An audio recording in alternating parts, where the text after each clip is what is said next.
کس طرح کے لڑکے ہوا کرتے تھے, طالب علم کیسے تھے, اور پڑھنے کا شوق تھا آپ کو؟ دیکھیں پڑھنے کا شوق تھا لیکن درمیانے قسم کے اسٹوڈنٹ, یہ نہیں کہ بڑے ہائی پروفائل یا کتابی کیڑے اس طرح نہیں تھے, لیکن یہ کہ پڑھنے میں نہ اتنا کوئی بڑا کہ ہائی پروفائل, ایک نارمل طریقے سے جو پڑھائی ہوتی ہے. کبھی میں نے ٹینشن سے نہیں پڑھا, کبھی بھی ٹینشن سے نہیں پڑھا میں نے, اور جب جو ایک طریقہ ہے روٹین کا اس روٹین میں رکھا, کبھی میں نے مسلط نہیں کیا اپنے آپ. میں اپنے صاحبزادے کو بھی یہی کہتا ہوں. لیکن آپ کے اوپر کوئی پریشر تھا؟ کیونکہ میں ہمیشہ یہی دیکھتی ہوں کہ, اور ناظرین بھی ہمارے جاننا چاہتے ہیں, کیونکہ دیکھیں اس میں پھر جب ہم لوگ خود بھی کسی کی پرورش کر رہے ہوتے ہیں, ہمارے ناظرین کو بھی ایک میسج جاتا ہے کہ کیا یعنی آپ کے اوپر آپ کی خود کی تھنکنگ یہ تھی کہ چلیں اولاد پہ خود کے اوپر پریشر خود نے نہیں رکھا تو اولاد پہ نہیں رکھنا, لیکن پیرنٹس کی طرف سے کسی کا تھا کہ نہیں بہت زیادہ پریشر؟ بس میری امی کا یہ تھا, ٹینشن تو آپ خود نہیں لیتے تھے.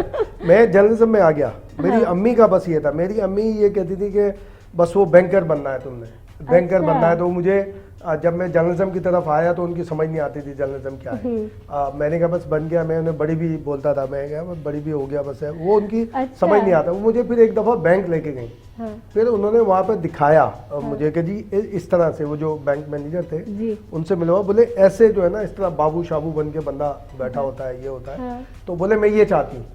میں نے کہا بھائی حالانکہ میں نے کامرس پڑھا ہے, میں نے کامرس پڑھا ہے, ایزی تھا پھر تو آپ کے بہت ایزی تھا, لیکن بس میں اس طرف آیا تو, لیکن بعد میں پھر میری امی راضی ہو گئی تھی, اور اس طرح راضی ہوئی کہ 3 سے 4 ایسے واقعات ہوئے کہ مجھے 92 کے اندر اے پی این ایس ایوارڈ ملا.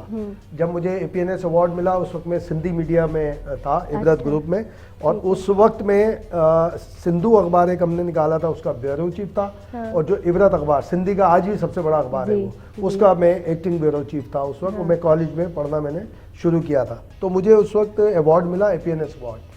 جب اے پی این ایس ایوارڈ ملا تو مجھے نواز شریف صاحب نے, غوث علی شاہ صاحب, دستگیر, یہ خرم دستگیر کے والد دستگیر خان صاحب, اور مظفر شاہ صاحب تھے, ان کے ہاتھوں جب ملا تھا تو میری امی نے جب دیکھا کہ یہ اسکلز موجود ہے جس کے لیے فائٹ ہو رہی ہے, پھر میرے ایک عزیز ہیں وہ مبارکباد دینے گھر پر آئے, تو میری امی نے ان کی وجہ سے پھر کہا کہ اس کا مطلب ہے یہ کوئی کام ہے, کیونکہ وہ خاندان میں تھوڑے اس طرح کے تھے کہ جیسے بعض خاندان میں لوگ ہوتے ہیں کم ملنا لوگوں سے اپنے آپ, کیونکہ وہ اچھے بہت کھاتے پیتے لوگ تھے, اور ایک عرصے سے ابراڈ تھے, بزنس بھی ان کا اچھا تھا. تو وہ میرے گھر پر 2 مرتبہ آئے, میں دوسری دفعہ انہیں ملا تو انہوں نے مبارکباد دی میری امی کو.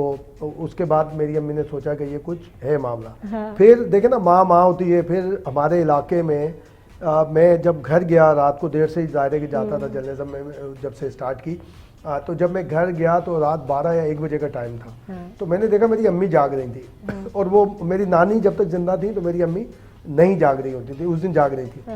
تو میں ان سے بولا, میں کہ کیا ابھی جاگ رہے ہو آپ؟ میری نانی بھی جاگ رہی تھی, اور کھانا کھایا. تو انہوں نے کہا کہ فلاں 2 علاقے کے 2 لوگوں کے نام لیے, کہیں گے بھائی وہ آئے تھے اور ابھی اٹھ کے گئے, تھوڑی دیر ہوئی ہے, ان کا کوئی کام ہے, اور وہ کہتے ہیں کہ جی فاران کرے گا. میں نے کہا میرے کیا کام؟ بولے بھائی تم ان کے گھر جاؤ ابھی اور پوچھو کیا کام ہے, اور وہ کام کر کے آنا ہے. میں گیا ان کے گھر پر, میں نے پوچھا ان کو, انہوں نے کہا بھائی یہ کام بتایا, وہ تھا تھانے سے ریلیٹڈ. اس وقت تھے عابد نقوی صاحب, ایس ایچ او ہوا کرتے تھے اورنگی ٹاؤن میں, گلبہار کے بڑی مشہور شخصیت تھے. مگر میرے ساتھ ان کا ایسا برتاؤ تھا کہ وہ ان کے گھر جاتا تھا, ان کی جو وائف تھی مجھے بالکل بیٹوں کی طرح, بچوں کی طرح وہ کرتی تھی. میں نے کہا تو مسئلہ ہی نہیں ہے, تو ہو جائے گا. میں سیدھا چلا گیا تھانے, وہاں پہ نقوی صاحب نہیں تھے, ان کو میسج کروایا گیا. انہوں نے بولا بھائی جو یہ بول رہا ہے اسی بات پہ, لیکن میں نا اس مسئلے کے اوپر ہی روکوں گی لفظ پہ کہ مسئلہ ہو جائے گا. ہمارے ساتھ ٹائم کا مسئلہ ہے کیونکہ بریک کا ٹائم ہو گیا. ابھی اس بات کو ہم کنٹینیو کرتے ہیں. ناظرین دیکھتے رہیے شام فیض. ابھی واپس آتے ہیں ایک چھوٹے سے بریک کے بعد.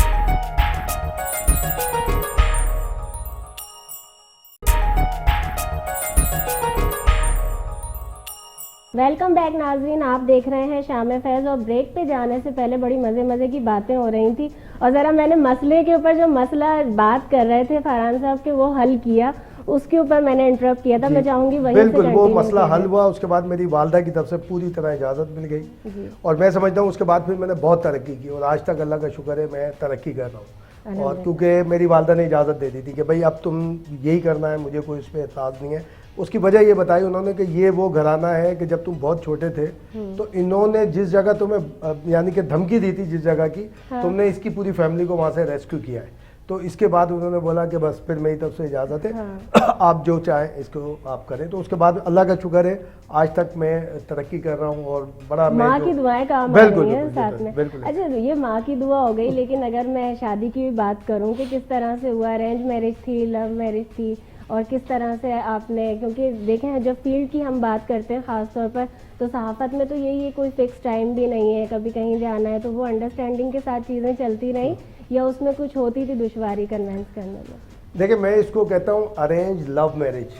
اچھا مکس ہے بالکل اس طرح سے تھا کہ ہے ارینج میرج نہیں میری, چونکہ اس وقت ظاہر ہے کہ یہ بات آن ریکارڈ ہو رہی ہے, ارینج میرج ہے لیکن میرے خاندان کا اور میری وائف کے خاندان کا, یعنی ہمارے آپس میں ننیال میں تھوڑی رشتہ داری ہے, وہ سب جو لوگ تھے وہ چاہتے تھے ان دونوں کی شادی ہو. کیوں چاہتے تھے نہیں پتا, جب شادی ہو گئی شادی بولے نہیں, ہم تم دونوں کو جب دیکھتے تھے نا تو ہم کہتے تھے تم دونوں کی شادی ہونی چاہیے, تم دونوں کی شادی. ہمارے اعتبار میں جو رشتہ دار ہیں یا یہاں پر جو ہیں وہ کہتے تھے بس ہم جب تم دونوں کو کسی تقریب میں دیکھتے تھے تو ہم کہتے تھے شادی ہونی چاہیے تم دونوں کی. بہت سارے لوگوں کی دعائیں کام آ رہی ہیں. بالکل اس میں, اور یعنی اس کو ارینج لو میرج میں کہوں گا.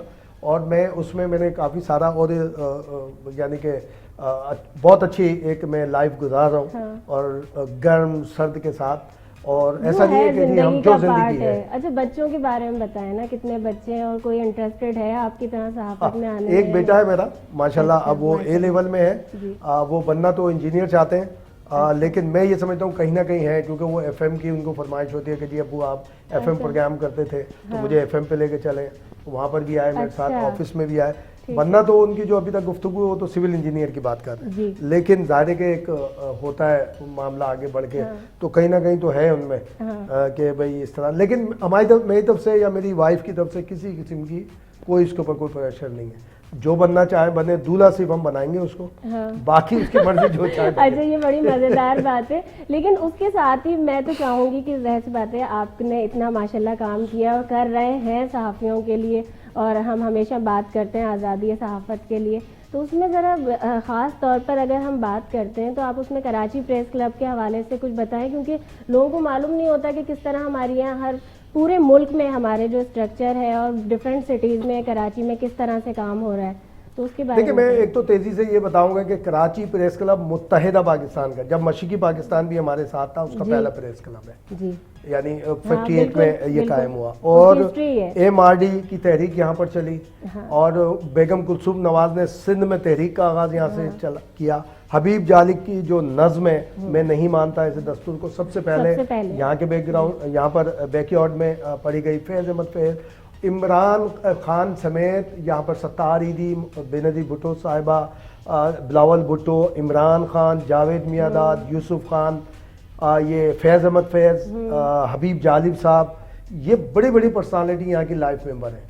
اور ڈاکٹر عبدالسلام جو پاکستان کے پہلے وہ جو نوبل پرائز جن کو ملا تھا, میں اس بارے میں چیلنج کر سکتا ہوں کہ پاکستان کے کسی کلب کے ممبر نہیں ہیں, وہ صرف واحد اگر کوئی کلب ہے تو پاکستان کا کراچی پریس کلب. آپ ہی تو آپ نے کر دی پریس کلب کی بات نا, پھر یہ دیکھیں انصاف تو ہمیں یعنی ان کے بھی اس سے کرنا چاہیے, انہوں نے ہمیشہ اپنے کام کو ہی ترجیح دی ہے. لیکن آج میں اچیومنٹس پہ آپ کی بات کروں گی نا, اپنی اچیومنٹس بتائیے, کس طرح صحافیوں نے, لوگوں نے آپ پر بھروسہ کیا اور اسٹیپ بائی اسٹیپ, کیونکہ ماشاءاللہ سے اگر میں اس میں پریزیڈنٹ کی بات کروں تو وہ یہ صرف ابھی کی بات نہیں ہے, تو اس میں لوگوں کو بتائیے نا کون کون سے عہدوں پر آپ رہے, کتنے ٹائم. میں 3 مرتبہ جوائنٹ سیکرٹری رہا کراچی پریس کلب میں, 3 مرتبہ میں جوائنٹ سیکرٹری رہا, 2 مرتبہ سیکرٹری رہا, اور یہ 6 ٹائم میں 6 مرتبہ پریزیڈنٹ رہا ہوں اس مرتبہ 2020 میں.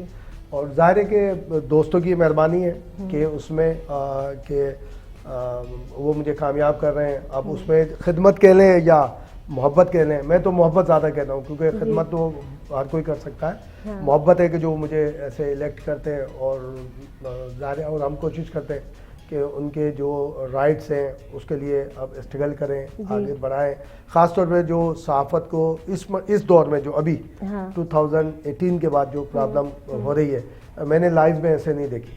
اس میں بہت مشکل ہے. آج ابھی ہم جب آپ آئے ہیں اس سے پہلے میر شکیل الرحمان صاحب کا جو ایک جو ریلیز ہوئے ہیں اس کی ایک اظہار تشکر کی تقریب تھی، کیونکہ ہم نے کیمپنگ کی تھی کافی عرصے، تو اس میں ہی شریک ہوتے ہوئے ابھی آ رہے ہیں. تو اسٹرگل تو دیکھیں لائف کے ساتھ ہے. اب جب لوگ خاص طور پہ یہ والی چیز ہے نا کہ صحافت کے ساتھ جو ہو رہا ہے اس کے اندر ہمیں بہت ضرورت ہے. نازیہ میں یہ کہوں گا آپ کے پروگرام کے توسط سے حکومت پاکستان سے، خاص طور پہ پریزیڈنٹ آف پاکستان سے، لیکن یہ بھی میں میسج میں لوں گی، بریک پر جاؤں گی. ہاں جی بالکل. ناظرین دیکھتے رہیے شام فیض. ابھی واپس آتے ہیں ایک چھوٹے سے بریک کے بعد.